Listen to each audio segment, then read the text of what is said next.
Hello बच्चों, यहाँ प्रश्न है कि 10 सेंटीमीटर लंबी एक ऊर्ध्वाधर छड़ की छाया 8 सेंटीमीटर लंबी, यदि उसी समय एक ऊर्ध्वाधर मीनार की छाया 30 मीटर लंबी हो तो मीनार की ऊंचाई ज्ञात कीजिए। तो चलिए इस प्रश्न को हल करते हैं।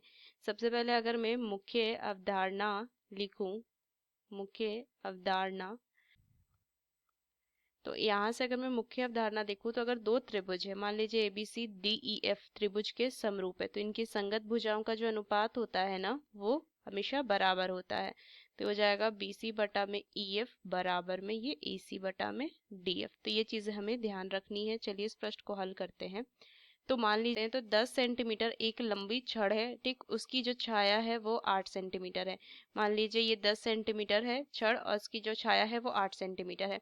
अब बोल रहा है कि एक मीनार है, ये मीनार है, उसकी जो छाया है वो 30 मीटर है। तो मान लीजिए ये यहाँ से ये यहाँ तक होगी, ये 30 मीटर है, मैंने मान लिया। मीनार की ऊंचाई ज्ञात करनी है। तो सबसे पहले अगर मैं इनको इस तरीके से मिला दूं और यहाँ से नाम दे देती हूँ कि ABC और ये PQ, ये PQ, ये मैंने नाम दे दिया।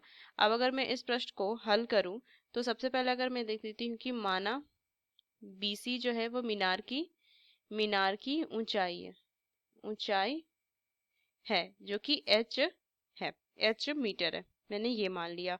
अब यहाँ से अगर मैं लिखूंगी कि त्रिभुज APQ और त्रिभुज ABC में, तो इन दोनों त्रिभुज में अगर मैं बात करूं तो देखिए ये कोण जो होगा ये क्या क्षैतिज तल से ये भी 90 डिग्री का कोण बनाएगा मीनार, और ये छड़ भी क्या होगा 90 डिग्री का कोण बनाएगा।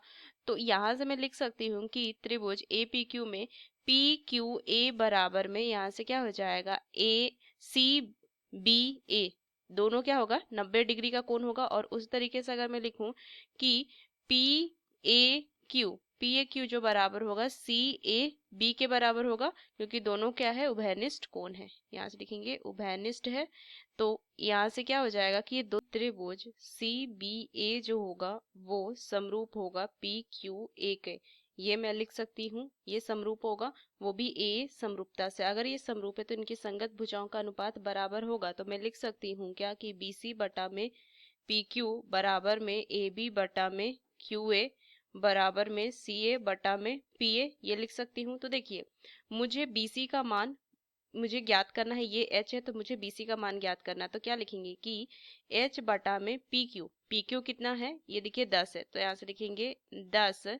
और ये मान कितना हो जाएगा, देखिए यहाँ से अगर मैं लिखूंगी तो AB मेरा कितना है, ये पूरा 30 है।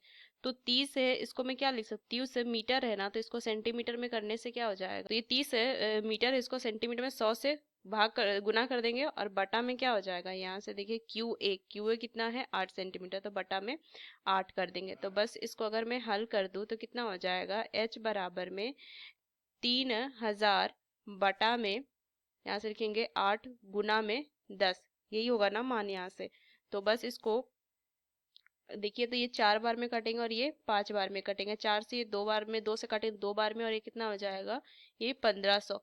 फिर ये 2 से कितना बार में कटेगा, यहाँ से हो जाएगा 750। तो H बराबर में इसको अगर मैं गुना कर दूं तो कितना मान आ जाएगा, ये हो जाएगा 3750 आ जाएगा, 3750। लेकिन मुझे इसको मीटर में अगर लिखना हो तो कितना हो जाए, ये सेंटीमीटर में आया ना, तो इसको मीटर में चेंज करने के लिए क्या करेंगे, 100 से भाग दे देंगे। तो 100 से भाग देंगे, दशमलव क्या हो जाए 2 अंक के आगे आ जाएगा, तो H बराबर हो जाएगा 37.5 मीटर। तो यही हो जाएगी मीनार की ऊंचाई, मीनार की ऊंचाई बराबर में 37.5 मीटर, यही मुझे ज्ञात करना था।